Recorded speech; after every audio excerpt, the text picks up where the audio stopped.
السلام علیکم ورحمۃ اللہ وبرکاتہ۔ وقت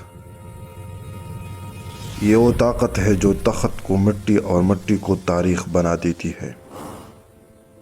دنیا نے ایسے بادشاہ دیکھے جن کے نام سونے سے لکھے گئے اور ایسے بھی جن کے نام وقت کے گرد میں گم ہو گئے،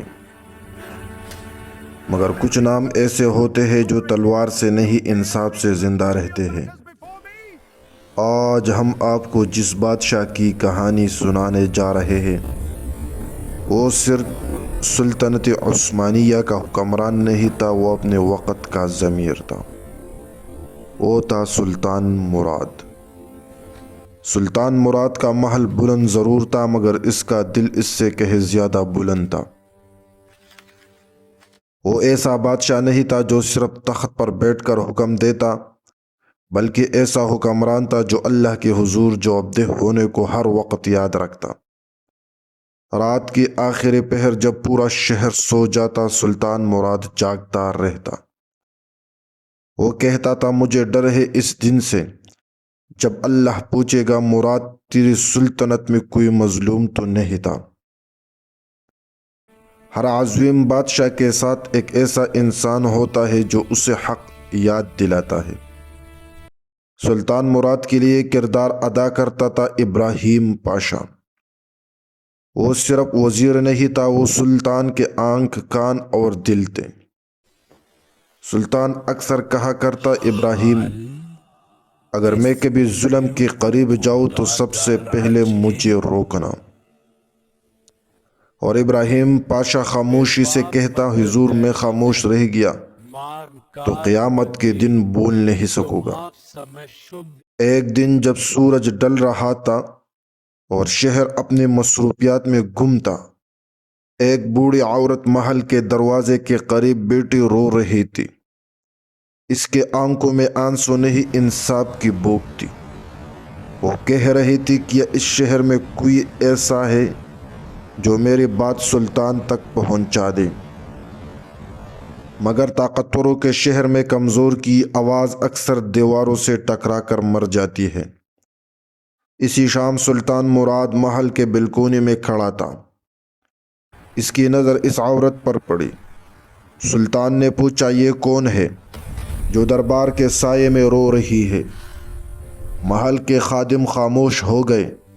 سلطان کا دل کان گیا۔ اس نے فوراً کہا، اگر میری سلطنت کے دروازے ایک بلند مظلوم کے لیے بند ہے، اگر میرے سلطنت کی دروازے ایک مظلوم کے لیے بند ہے تو یہ تاج میرے سر پر حرام ہے۔ سلطان نے ابراہیم پاشا کو بلایا اور کہا، ابراہیم، اس عورت کی فریاد سنو مگر میرے نام کے بغیر سچ جان کر آؤ۔ ابراہیم پاشا نے سر جھکایا اور شہر کی گلیوں میں نکل گیا، ایک آدمی بن کر۔ بازار، مسجد، گلیاں، ہر جگہ ایک ہی بات سنائی دی۔ ایک با اثر سرکاری افسر غریبوں کو زمینیں زبردستی چھین رہا تھا۔ لوگ ڈرتے تھے کیونکہ وہ کہتا، میں سلطان کے نام پر بولتا ہوں۔ یہ جملہ سن کر ابراہیم پاشا کی روح کانپ گئی۔ ابراہیم پاشا واپس آیا اور سلطان مراد کو سب کچھ بتا دیا۔ سلطان مراد خاموش ہو گیا۔ پھر اس نے آسمان کے طرف دیکھا اور کہا، اے اللہ، اگر یہ ظلم میرے نام پر ہوا تو سب سے پہلے مجھے سزا دے۔ اگلے دن عظیم دربار سجا۔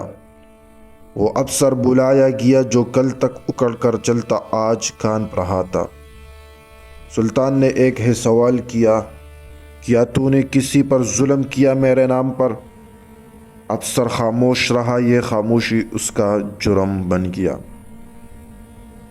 سلطان مراد کھڑا ہوا، کہا، سن لو، سلطنت میری ہے مگر قانون اللہ کا ہے۔ فیصلہ ہوا، ظلم کرنے والوں کو سزا اور مظلوم عورت کو اس کا حق واپس۔ بوڑھی عورت رو رہی تھی مگر اب یہ آنسو دکھ کی نہیں، سکون کی تھی۔ دربار کے بعد سلطان نے ابراہیم پاشا سے کہا، ابراہیم، آج اگر تو نہ ہوتا تو مراد ہار جاتا۔ ابراہیم پاشا نے کہا، حضور، بادشاہ وہی ہے جو خود کو اللہ کے سامنے جواب دہ سمجھتے۔